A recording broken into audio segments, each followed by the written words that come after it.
Hi, this video tutorial I will cover Hypertext Transfer Protocol.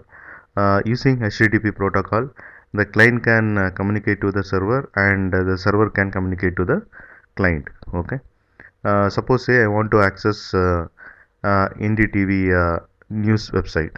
Then what I have to do is I have to open Internet Explorer or Google Chrome or Mozilla browser. Then I have to type the URL in the address bar like this. Okay, so the URL starts with http colon double slash www.ndtv.com. Okay, and when I press enter, the request will go from my laptop browser to the server where NDTV is hosted. Okay, so the server will process the request and send the response back to my laptop browser. Okay, so the browser will display the result. So if I click news here, then the URL has changed. Okay, and the request went to the server where NDTV is hosted. That server will process the request and send the response back to my laptop browser, and the laptop browser display the HTML information. Okay, so this is how it works, and uh, entire World Wide Web uses the Hypertext Transfer Protocol for communication between the client and the server. Okay, and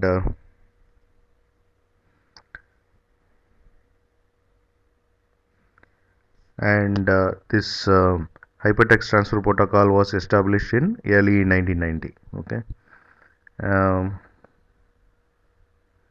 so here you can see here HTTP. So like I mentioned, most of the website URL starts with Hypertext Transfer Protocol. So using this protocol, communication between the client and server happens.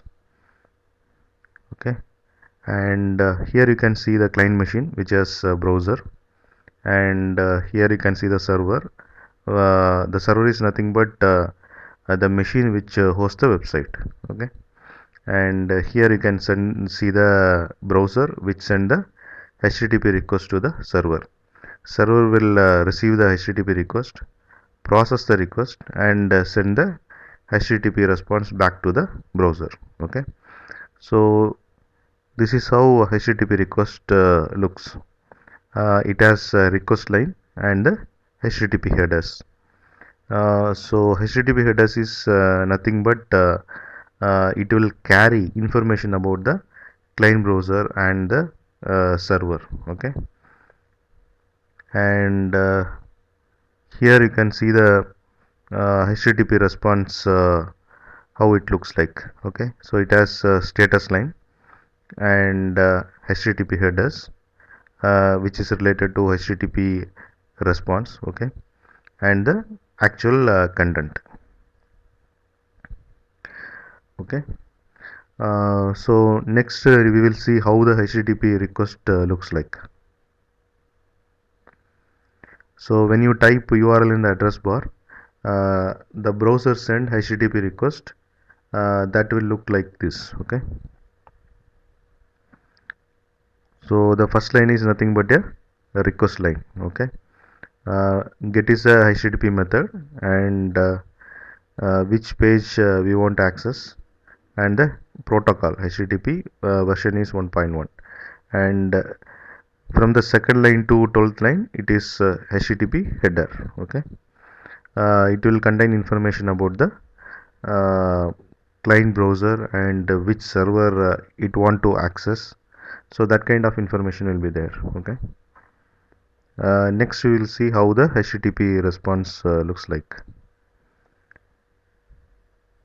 So once HTTP request goes to the server, server will process the HTTP request and send the HTTP response back to the client.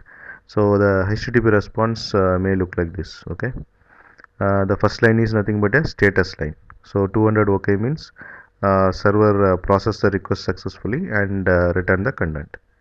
And from second line to 15th line is nothing but HTTP headers which are related to HTTP response. Okay, and next blank line, then after that the actual content. Okay, so this content is the one which is displayed in the browser. Okay, so this is about hypertext transfer protocol, and thanks for watching. Bye.